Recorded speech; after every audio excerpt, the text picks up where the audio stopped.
Hello guys, welcome back to my channel English with Mukhiya sir. इस video में हम बात करने वाले हैं difference between this that these those, right. यानी दिस दैट और दिज दोज जो होता है ना, इसके बीच के अंतर को देखेंगे। देखिए, दिस जो है,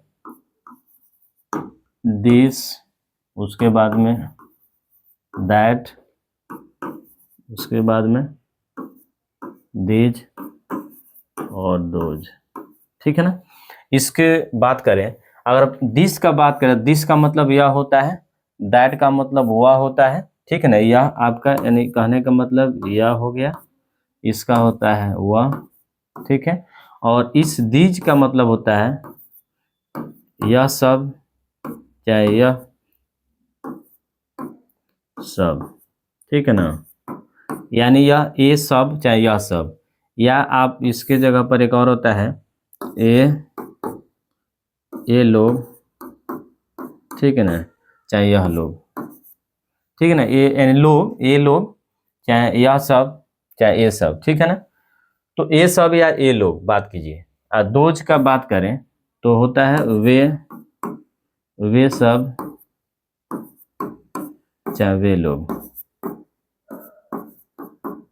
ठीक है ना, वे लोग, वे सब या वे लोग। वे सब का मतलब होता है इन कोई वस्तु की बात करें तो वह सारी वस्तुएं, या वे लोग सारे वस्तु व्यक्ति के लिए, यहाँ भी वस्तु या वस्तु की बात करेगा, व्यक्ति की बात करेगा। दैट वस्तु और व्यक्ति दोनों का बात करेगा। दिस दैट, जो दिस है यह व्यक्ति और वस्तु दोनों का बात करे। जैसे यह राम है, ठीक है ना। तो अब इसमें अगर सेंस क्रिएट करें तो देखिए, यह हो गया नियर बाई के लिए। नियर बाई कोई चीज आपके पास हो उसके लिए यूज किया जाता है, और यह सिंगुलर की तरह यूज किया जाता है, ठीक है ना। सिंगुलर। यह आपका यूज किया जाता है फार, फार अवे, फार अवे, ठीक है ना, दूर हो। और यह यह भी आपका सिंगुलर की तरह यूज किया जाता है, सिंगुलर की तरह, ठीक है। और बात करते हैं यह दीज, तो यह यूज किया जाता है प्लुरल की तरह, ठीक है ना। और यह नियर बाई के लिए, ठीक है ना, इसका नियर बाई के लिए यूज किया जाता है, और यह प्लुरल की तरह यूज किया जाता है, ठीक है। और यह किया जाता है आपका फार अवे, ठीक है ना, फार अवे। फार अवे का मतलब दूर के लिए, और यह भी प्लुरल के सेंस में यूज किया जाता है, ठीक है।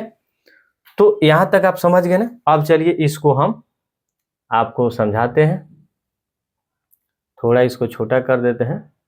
हाँ, चलिए अब आपको इधर से हम फिक्स करके यहाँ रखते हैं।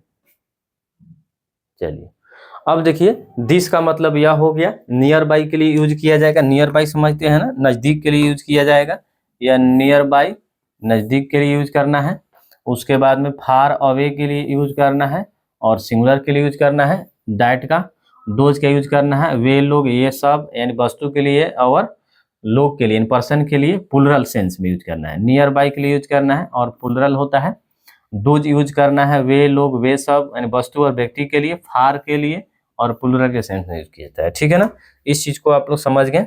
चलिए आते हैं आप सेंटेंस पर। जैसे यह आपका किताब है, ठीक है ना, यह आपका किताब है, यह आपका किताब है, ठीक है। तो यह नजदीक की बात कर रहा है ना, तो this is your book, this is your book, ठीक है ना। यह राम का भाई है, तो क्या हो जाएगा, यह राम का भाई है, तो दिस इज राम्स ब्रदर। यह राम का भाई है, दिस इज राम्स ब्रदर, ठीक है ना। उसके बाद हम बोलते हैं दिस इज एन एप्पल, ठीक है ना, एप्पल। तो एन एप्पल की बात कर रहे हैं, एन एप्पल की बात कर रहे हैं, दिस इज एन एप्पल, यह एक क्या है, सेब है। बात करते हैं, सारा नजदीक के सेंस में बात कर रहा है। लेकिन यही जब सेंटेंस हम बोलने लगे कि मान लीजिए ऐसा कि वह वह मेरा दोस्त का दोस्त है, ठीक है ना। तो that is my friends friend, ठीक है ना, फ्रेंड्स फ्रेंड। तो that is my friends friend, वह मेरा दोस्त का दोस्त है। तो वह यहाँ दूरी के सेंस में यूज किया जा रहा है, यानी थोड़ा दूरी पे कोई व्यक्ति है या कोई लड़का है, उसको बोल रहे हैं वह मेरा दोस्त का दोस्त है। इन सारा में बात किया नजदीक का, यह आपका किताब है, यह आपका किताब है, मान लीजिए यह किताब है, ठीक है ना। यू कैन सी यह आपका किताब है, तो दिस इज योर बुक। अगर यही बोलेंगे, यहाँ हमने रख दिया और बोला गया वह आपका किताब है, इज दैट योर बुक, यानी हम इंट्रोगेटिव बोल दिए, वह आपका किताब है, यानी पूछ रहे हैं क्वेश्चन। तो is that your book, that हमने लगाया ना, तो दूरी के लिए दैट का यूज करना है, नजदीक के लिए आपका यूज करना है दिस का, सिंगुलर केस में, ठीक है ना। जैसे दिस इज योर बुक, यही बोलते हैं दैट इज योर बुक, वह आपका किताब है। दिस इज राम्स ब्रदर, यह राम का भाई है, वह राम का भाई है, ठीक है ना। तो his that is Ram's brother, ठीक है ना। दिस इज एन एप्पल, यह एक सेब है, वह सेब है, तो दैट इज एन एप्पल, ठीक है ना, इस तरह से, ठीक है। दैट इज एन एप्पल, या वह मेरा घर है, तो क्या हो जाएगा, that is my home, that is my home, ठीक है ना। अगर बात करते हैं अब दीज और दोज का, तो दीज का नियर बाई यूज किया जाता है things that are close to you, यानी दीज का यूज करना है things that are close to you, and those is use for things that are far away to you, ठीक है ना, far from you, sorry, far from you, यानी far away from you, यानी यह those आपसे कोई वस्तु दूर हो या कोई व्यक्ति दूर हो, उसके लिए हम दोज का यूज करेंगे प्लुरल के लिए। और दीज का यूज करते हैं कोई व्यक्ति आपके पास हो, नजदीक हो, नियर बाई हो, प्लुरल के लिए। जैसे ये लोग मेरे भाई हैं, these are my brothers, these are my brothers, वे लोग आपके भाई हैं, दोज आर योर ब्रदर्स, इस केस में बात समझ रहे हैं ना। चलते इसको मिटा देते हैं, ठीक है ना, आप लोग थोड़ा ध्यान दीजिएगा, इसको हम मिटाते हैं और मिटाते हैं, और आप इसको नोट कर ले सकते हैं। चलिए यहाँ से आपको हम लेकर आते हैं, फिर उसी तरह से उन दोनों को हम समझाते हैं। चलिए देखिए, हमने क्या बोला कि दिस, यानी यह सब, यानी वस्तु के लिए नजदीक में हो प्लुरल तब किया जाएगा, दीज लोग हो, पर्सन हो नजदीक में तब किया जाएगा, दोज कोई वस्तु दूर पर हो, प्लुरल के लिए दोज यूज किया जाएगा, कोई व्यक्ति हो, दूर हो, ज्यादा हो, उसके लिए दोज यूज किया जाएगा। तो आप समझ रहे हैं ना, near by plural those, far away plural those, ठीक है ना। जैसे ये लोग मेरे गांव, ये लोग मेरे भाई हैं, अगर ऐसा बोलना हो, ये लोग मेरे भाई हैं, भाई, ठीक है ना, भाई हैं, ये लोग मेरे भाई हैं, ठीक है ना। तो हम बोलेंगे these are my friends, sorry, my brothers, ठीक है ना,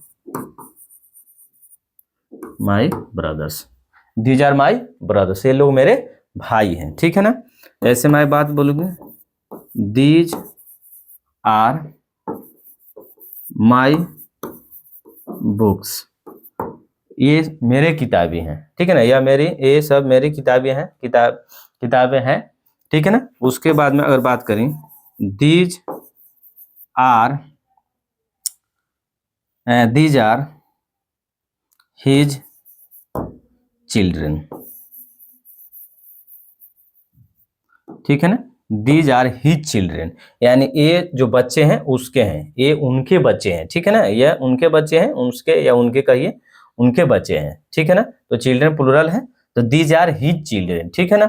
और बात करें दूरी के लिए, तो मैं बोलूं कि वे लोग, सॉरी, वे सारे अमीर हैं, यानी कुछ दूर पर 10 आदमी बात कर रहे हैं, हम बोलेंगे भाई वो सारे अमीर लोग हैं, एक जगह बात कर रहे हैं, तो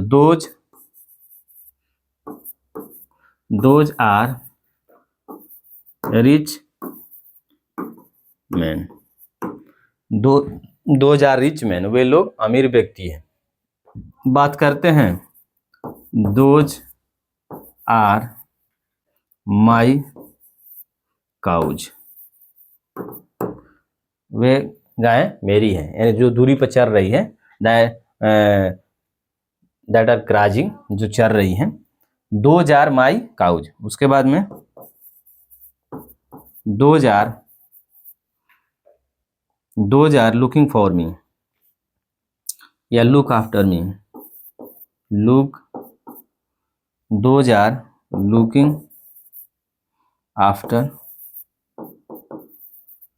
me, इवन वे लोग मेरा देखभाल कर रहे हैं। वे लोग का मतलब दूरी पर मान लीजिए कोई व्यक्ति है, 2-4 आदमी, और वे लोग हम बोल रहे हैं वे लोग मेरा देखभाल कर रहे हैं, नहीं। Those are looking after me, look after का मतलब देखभाल करना, लुक फॉर का मतलब खोजना होता है। अगर बोलना होगा कि वे लोग मुझे खोज रहे हैं ना, तो दोज आर, ठीक है ना, those are looking for me, ठीक है ना, वे लोग मुझे खोज रहे हैं, ठीक है ना, इस केस में यूज करते हैं, ठीक है ना। तो आप लोग समझ रहे हैं ना।